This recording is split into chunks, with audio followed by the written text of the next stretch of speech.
Bonjour, pour continuer dans notre thème des fonctions, on va s'intéresser aujourd'hui plus particulièrement aux graphes des fonctions affines. On va se livrer à une petite étude de graphes pour les fonctions affines. Pour commencer, on va prendre deux fonctions affines.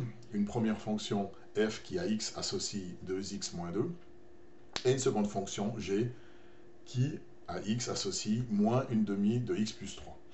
Donc, puisque ce sont des fonctions affines, on sait que leurs graphes seront des droites. Et on sait également que pour tracer deux droites, il nous faut, enfin tracer une droite pour commencer, il faut et il suffit de 2 points. Donc, si on a 2 points, on peut tracer une autre graphe, et puis le problème est résolu.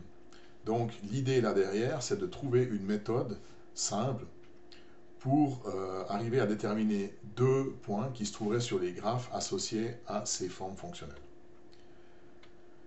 Pour ce faire, on va commencer avec une première notion, c'est l'ordonnée à l'origine. On va commencer par définir ce qu'est une ordonnée à l'origine.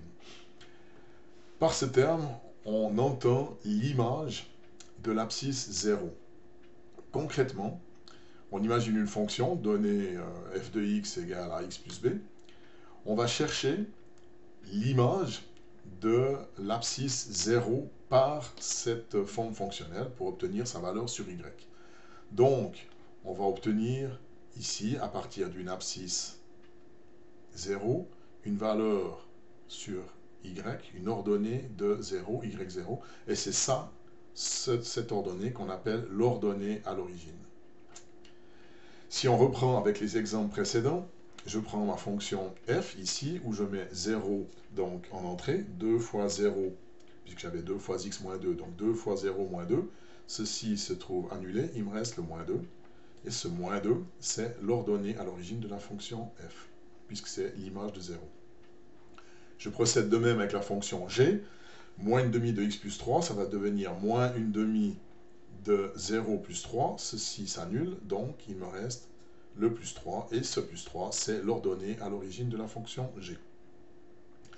On peut en déduire que le point P1 ici, d'abscisse 0 et d'ordonnée moins 2, appartient au graphe de f, puisqu'il était calculé ici, à partir de la forme fonctionnelle de la fonction f. Idem pour le point P2, d'abscisse 0 et d'ordonnée 3, qui va fatalement appartenir au graphe de G. Donc, de ces deux exemples précédents, on peut tirer une généralisation à partir ici de la forme fonctionnelle générique. Si je mets ici en entrée f de 0, ça veut dire 0 ici, je retrouve le 0 ici, a fois 0, ça va toujours s'annuler. Donc, en fait, on se rend compte que pour une entrée à 0 ici, on obtient toujours la valeur b en sortie. Autrement dit, quelle que soit la fonction affine à x plus b, on aura toujours le point d'abscisse 0 et d'ordonnée b qui appartiendra au graphe de la fonction affine. Et ce point, en fait, c'est l'endroit où la droite, le graphe de la fonction, coupe l'axe y. Donc, on a un point 0b que l'on peut poser à partir de la forme fonctionnelle en connaissant le b ici et sans rien calculer. C'est un premier point qu'on obtient facilement, il n'y a rien à calculer. A l'inverse aussi, on peut l'utiliser dans l'autre sens. Si j'ai une fonction représentée par son graphe, une droite, une fonction affine, dont je ne connais rien de la forme fonctionnelle, je peux déjà, en observant le graphe et en regardant l'endroit où la droite va couper l'axe vertical, l'axe des Y, je regarde l'endroit où ça coupe, je relève les coordonnées de ce point, donc j'aurai pour l'abscisse 0 et pour l'ordonnée, l'ordonnée à l'origine ici, et cette ordonnée à l'origine me permet déjà de poser dans la forme fonctionnelle la valeur concrète ici du terme constant. On verra plus tard à travers les exemples comment ça se fait. Deuxième notion importante, la notion de pente. Donc c'est une notion qu'on a déjà vue. La pente, c'est un indicateur de la manière dont est penchée une droite, de l'inclinaison d'une droite si vous préférez. On en trouve une illustration concrète sur les routes parfois où on voit des panneaux routiers qui indiquent une pente à 15%. Donc pour calculer cette pente, on a la formule suivante. La pente, c'est la dénivellation sur la distance horizontale. Attention à ne pas inverser les deux notions. c'est bien la dénivellation au numérateur, la distance horizontale au dénominateur. Et par dénivellation, on entend bien entendu la différence de hauteur, autrement dit la distance verticale. Si on prend un cas concret maintenant avec trois fonctions, ici une fonction f en vert, une fonction g ici en rouge et une fonction h ici en orange. Si je regarde maintenant les formes fonctionnelles associées à ces fonctions, pour la f, elle est ici, 2x plus 1. Pour la g, elle est ici, moins 2x moins 2. Et pour la h, qui est une fonction affine linéaire, puisqu'elle passe par 0, 0, j'ai une demi de x. On peut remarquer au passage, contrôler aussi notre assertion concernant les ordonnées à l'origine. Ici, j'ai plus 1, et on voit que plus 1, c'est bien ici sur y, l'ordonnée du point où la droite f coupe l'axe vertical. J'ai moins 2 ici. Et si je regarde ici, la valeur moins 2 en ordonnée à l'origine ici, elle correspond bel et bien au moins 2 qui est ici. Et pour la fonction linéaire, vu qu'elle passe par 0, 0, le b vaut 0, donc on ne voit pas apparaître ici. Bien. Maintenant, je vais m'intéresser à la pente de ces droites. Je vais commencer par m'intéresser à la pente de la fonction f. Donc, j'ai dessiné ici un petit escalier sur mon graphe. Pour faire ce petit escalier, je vais choisir des points sur le graphe qui sont facilement repérables. Donc je vais choisir des points où le graphe coupe en fait le quadrillage du repère orthonormé. C'est plus facile à décompter les distances. Donc j'ai un premier point ici, où la droite coupe le quadrillage. J'ai un deuxième point ici.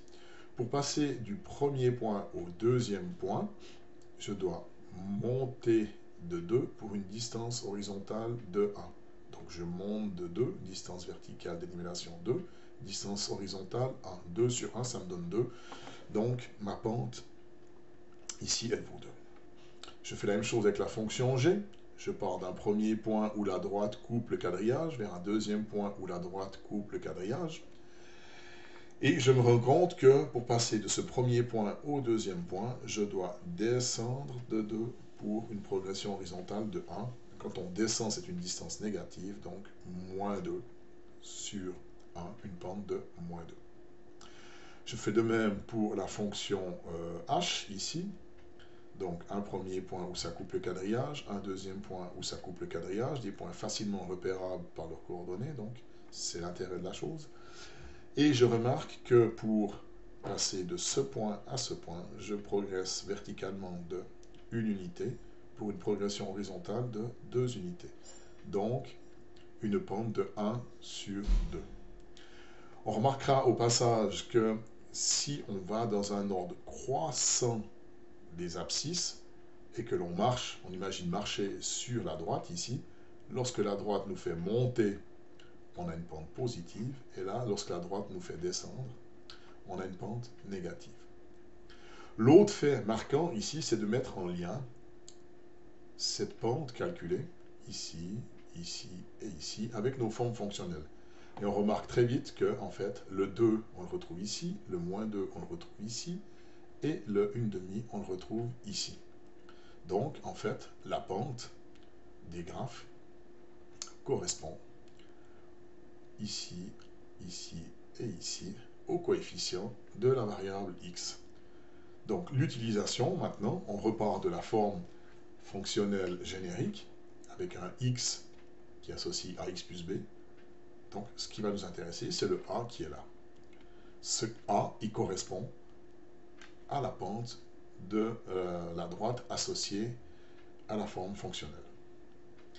Donc ça va nous permettre de trouver un deuxième point pour n'importe quelle fonction affine en comptant simplement des graduations verticales et horizontales après un premier point qui va nous servir d'ancrage. Et ce premier point, on l'a déjà puisqu'on a vu tout à l'heure que ici, ceci c'est la coordonnée du point d'abscisse 0 pour une fonction donnée.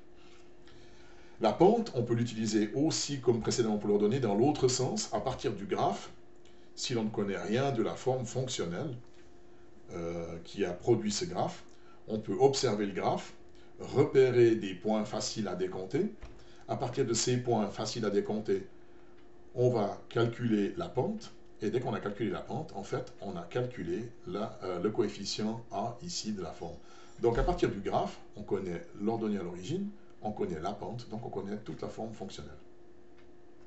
Dans les applications concrètes, je vais reprendre les fonctions qu'on avait utilisées tout au départ.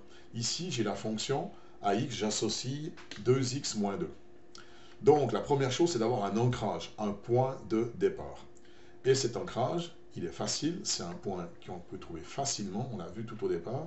C'est donc en utilisant ici l'ordonnée à l'origine. Donc j'ai un point que je vais placer à l'ordonnée à l'origine, moins 2, ici. Ce moins 2, maintenant, 0 moins 2, ça me donne un point de départ. À partir de là, je vais utiliser la pente.